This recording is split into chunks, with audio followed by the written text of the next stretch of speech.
If I was grocery shopping in Top Store on that day in Buffalo, there is a very high probability that I, because of the color of my skin, would not be standing in front of you today. I hope everyone takes that in for a moment.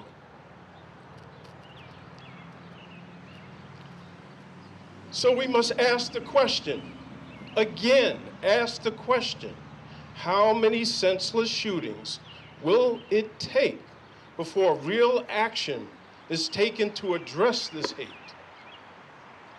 We must be more proactive in ending these violent attacks against people of different races, ethnicities, religious backgrounds, as well as the LGBTQ plus community. The time to act is now.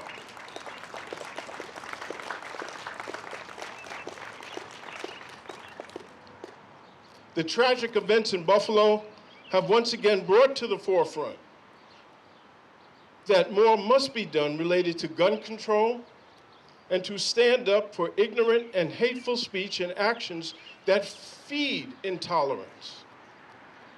It is up to elected officials that care. It is up to communities that care. It is up to individuals that care to stand up and bring about change to this violence so we all can feel safe and appreciated in all places and spaces. I truly hope you will join me in committing to making a difference. Our lives, our futures, our existence truly depends on it. I have a black son, black daughter, and I am terrified for my son. It is every day, as Dr. McBride said, living in a panic of not knowing what will happen, not knowing how my son will be treated or my kids will be treated just because of the color of their skin, what will happen if someone sees us. Just living in that constant state of worry is nerve-wracking for not only myself, but a lot of people who look like me. And so, while I'm heartbroken at what has happened in Buffalo, I realize I am not surprised. And that is heartbreaking for me to even say.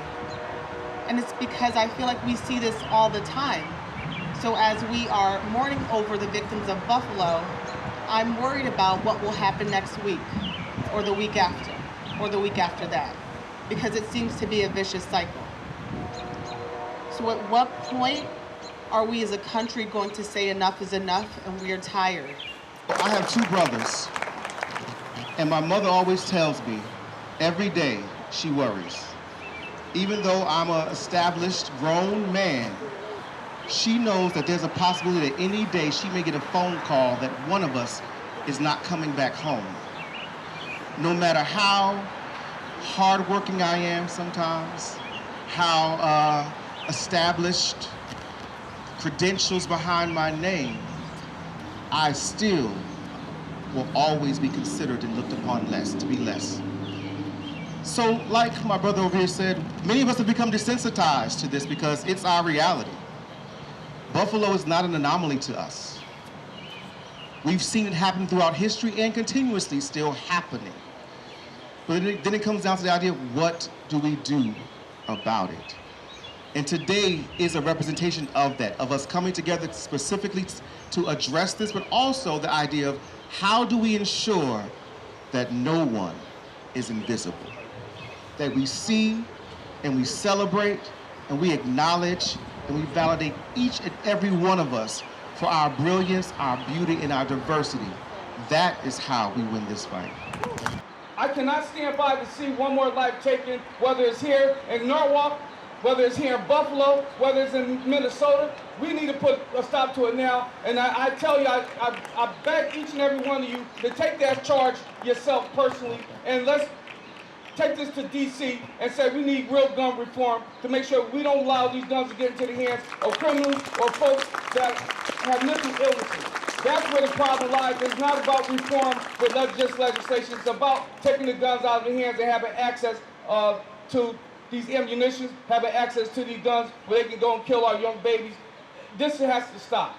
It's time to get uncomfortable. If you haven't, I've realized it from a very young age, but if you haven't realized yet that our lives literally depend on us being uncomfortable activists every day, I don't know what to say. It has to happen. Please, spend moments every day doing something to improve this community, our world community, the United States of America. We all need you. We need every one of us. Thank you. The whole reason, again, for us coming together this evening is to send a message to the community of Buffalo, and the nation about our values here in Norwalk, Connecticut. And we have to make sure that at those moments when we don't have a crowd and somebody is saying something that we don't agree with, that is racist, elitist, sexist, we call them out on that. And we must make sure that we are better at that. We must be active in our hearts and active in love. So I'm going to read the names of the deceased. We could just take a moment. Adam Salter, who's 55. Ruth Whitfield, 86. Pearlie Young, 77. Catherine Massey, 72.